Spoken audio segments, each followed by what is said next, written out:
Sveiki. Šiandien noriu pasidalinti su jumis mano mintimis apie knygą, kurią ką tik perskaičiau. Tai yra Marko Greino knyga Ačiū Dievui, pirmadienis. Tai yra knyga apie darbą. Ir tai knyga parašyta krikščionims. Ir pagrindinė mintis šitos knygos tai yra, kad mūsų darbas, mūsų darbovietė tai yra irgi misijos laukas, kuriame mes galim dalintis apie Kristų, kuriuose mes galim nešti Evangelijos šviesą, galim būti pavyzdžiais ir kaip tokiais būti, kaip tai padaryti. Yra be galo daug pavyzdžių pateikta iš įvairių sričių. Ir aš norėčiau šiandieną apžvelgti 7 principus biblinius, kuriais remiantis iš tiesų turėsi pasisekimą darbe ir savo darbinėme gyvenime. Ir kodėl aš taip su užtikrintumu galiu sakyti, tai kad per savo apie 20 metų patirtį man pavyko tos 7 principus patirti ant savęs, nes Dievas mokino mane irgi ir vedė per tos dalykus ir tikrai galiu paliudyti savo patirtimi, kad tai veikia ir tai yra absoliuti tiesa. Pirmas principas. Ką tik darytumėte, darykite iš širdies. Kaip viešpačiui, o ne žmonėms. Kolosiečiams 3 skyrius 23 eilutė. Ir čia yra apie tai, kad mes, kai dirbame, mes turime dirbti ne dėl to, kad viršininkas paprašė, ne dėl to, kad mokamas atlyginimas, bet mūsų darbas iš tiesų yra svarbus Dievui ir Dievas prižiūri mūsų darbus. Jam svarbu, kad mes atliktume tai gerai. Todėl labai svarbu mūsų širdėje turėti tokią nuostatą, kad netgi jeigu viršininkas nežiūri, netgi jeigu atlyginimas nėra visiškai tai, ko norėtume gauti, bet mes pasirinkom dirbti šitą darbą, tai turime atlikti ją gerai. Iš visos širdies. Tarsi mūsų viršininkas būtų pats Dievas. Tai kaip tu dirbtum, jeigu tave prižiūrėtų Dievas? Ar ne? Va taip ir dirbk.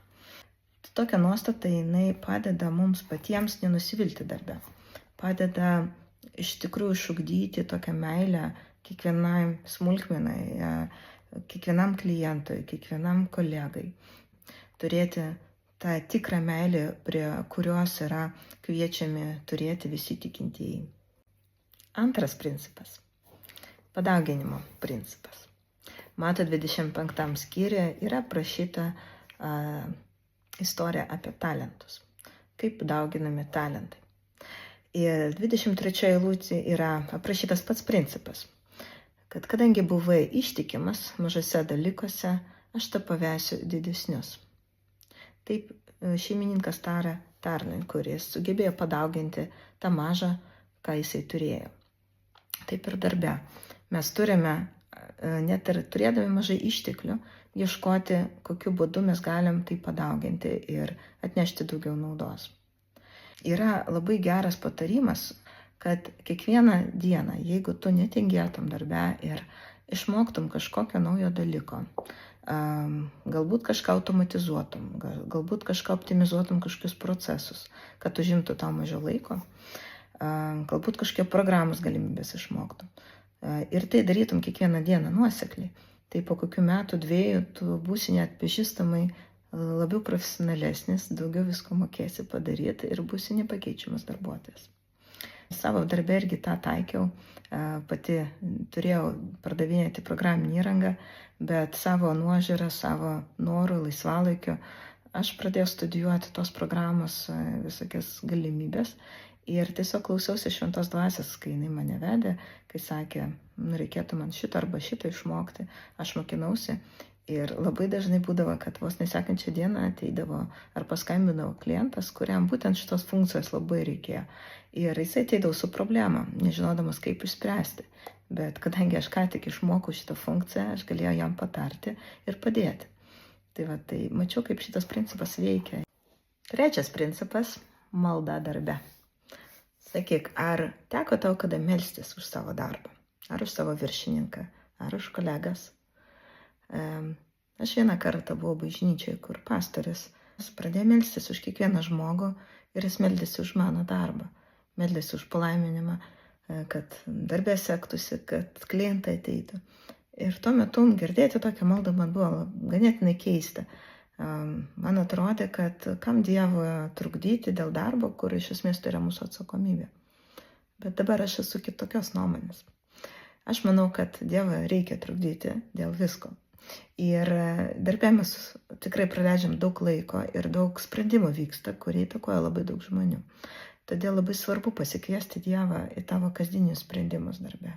Pakviesti, kad Jisai vestų tave, padėtų būti išmintingu, padėtų teisingai suplanuoti savo laiką ir teisingai jį panaudoti. Taip pat gali melstis už kolegas, kurie yra galbūt erzinantis, galbūt kažko nesugeba, galbūt turi kažkokių problemų, su kuriais kovoja. Ir tu gali būti jiems naudingas, kaip karys. Mes dabar su vyru beveik kiekvieną rytą praleidžiam maldoje ir meldžiamės tiek už jo darbą, tiek už mano darbą. Ir tikrai matau, kaip Dievas veikia ir stebuklingai dažnai veikia, išveda iš tokių situacijų, kurie atrodo yra beviltiški. Ir taip pat savo darbe kažkada prieš kokį 15 metų turėjau tokį vieną kolegą, kuris labai manęs nevirškino, aš tapau jo viršininkė ir jisai labai nepriėmė kažkokios žmogaus virš savęs, tai jisai labai mane žemindavo ir darė viską, kad tik tai nepadėti. Ir kai aš meldžiausi apie tai Dievui, šitoje dvasia man priminė, kad mes turime melstis už savo priešus. Ir tai buvo žiauriai sudėtinga padaryti, bet aš kažkaip nuolankumu tokiu pasimeldžiau. Pradžioj nebuvo nuolankumo, bet paskui pavyko. Ir mano nuostabai labai greitai, kokios porą dienų, aš jau pamačiau rezultatus, kad tas žmogus staiga pasidarė toks draugiškesnis, pradėjo labiau padėti negu žeminti ir kažkaip tas santykis jisai pasidarė geresnis. Tai jeigu yra tokių žmonių, tai laiminkit juos ir melskitės už juos, pamatysit, kaip Dievas veikia. 4. principas – tarnystė darbe. Mes kaip krikščionys esam pašaukti patarnauti viens kitam savo talentais, savo galimybėm, savo laiku, savo nuostatom. Ir tai yra labai palaiminimas didelis, jeigu į tokias galimybės būna iš abiejų pusių. Net vienam patarnauja ir tas irgi patarnauja tam. Bet kas jeigu tu esi vadovas? Vadovas iš tiesų yra dar labiau pašauktas patarnauti. Biblijoje parašyta, kad vadovas yra visų tarnas. Tai yra valdžia ne per tiesiog valdymą autokratinę, bet kai tu nusižemini ir tu ieškai, kaip tu gali patarnauti savo pavaldiniams, kad pavaldiniai pasiektų geriausių savo savybių, geriausių tikslų. Ir tu sieki juos paskatinti įvairiausiais būdais. Dažnai reikia juos tiesiog išklausyti ir padrąsinti. Kartais reikia pamokyti ir sudrausminti su meile. Kartais reikia tiesiog įkvėpti savo pavyzdžių ir leisti laiką su jais. Rinkis, koks būdas tau yra geriausias, bet būti tarnu kitiems žmonėms tai yra didžiulė ir atsakomybė, ir palaiminimas, kuris neša labai gerus rezultatus. 5. principas. Dorumas brangesnis už pelną. Žinot, darbe labai dažnai susitinkam su dilemom, su moraliniais iššūkiais, kurios verčia mus nusižengti Dievo principams, vardant kažkokią didesnį pelną arba kažkokių trumpalaikių laimėjimų. Bet Dievo žodis skatina mus nepasiduoti į tuos spąstus. Visų pinigų pasaulyje neuždirbsi ir yra daug svarbiau iš tiesų tai, kokia yra mūsų širdis ir koks yra santykis su Dievu. Ar Dievui patinka tavo sprendimas dėl vieno ar kito dalyko. Kaip pasielgtų Jėzus tavo vietoj.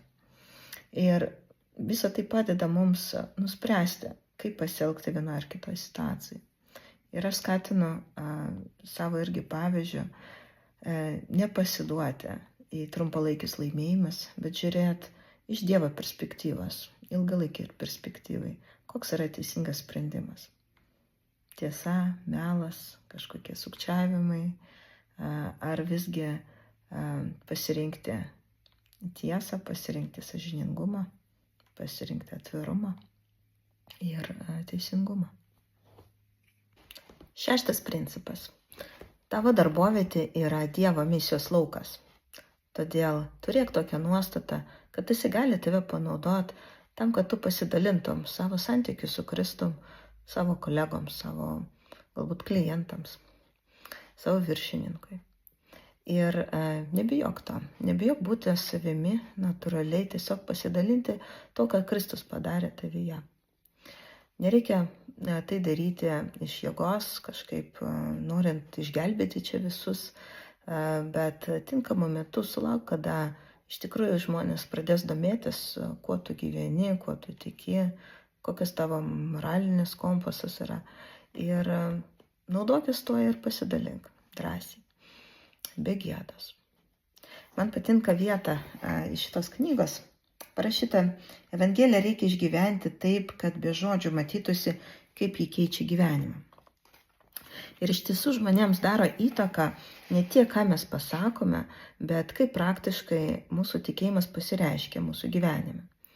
Ir todėl nereikia bijoti gyventi su Dievu, nereikia bijoti, kad tai matytų kiti, koks pokytis yra tavyje.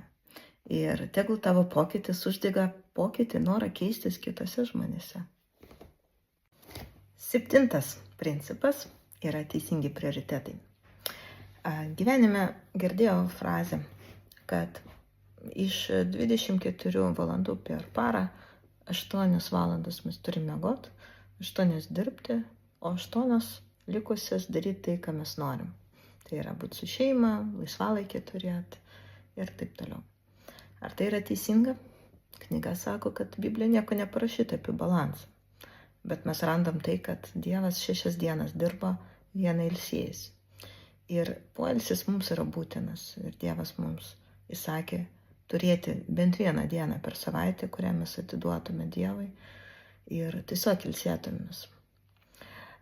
Iš savo patirties galiu pasakyti, kad tas principas aprašytas Biblijoje, kad ieškokite pirmą Dievo karalystės ir jo tiesos ir visa kita bus jums pridėta, yra žiauriai teisingas.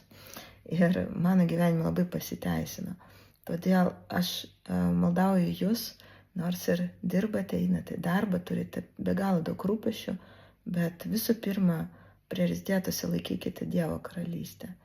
Ir tiesiog padarykite tą savo iššūkį, kiekvieną rytą ateiti su malda pas Viešpatį, atiduoti jam savo dieną, savo visus darbus, pakviesti Šventą Dvasią dalyvauti jūsų gyvenime, naudoti jūs, kad širdis būtų paklusni jam. Ir pamatysit, jeigu darysit tai pastoviai, kokį pokytį Dievas darys tiek jūsų šeimoje, tiek jūsų darbe, tiek jūsų širdyje. Sėkmės.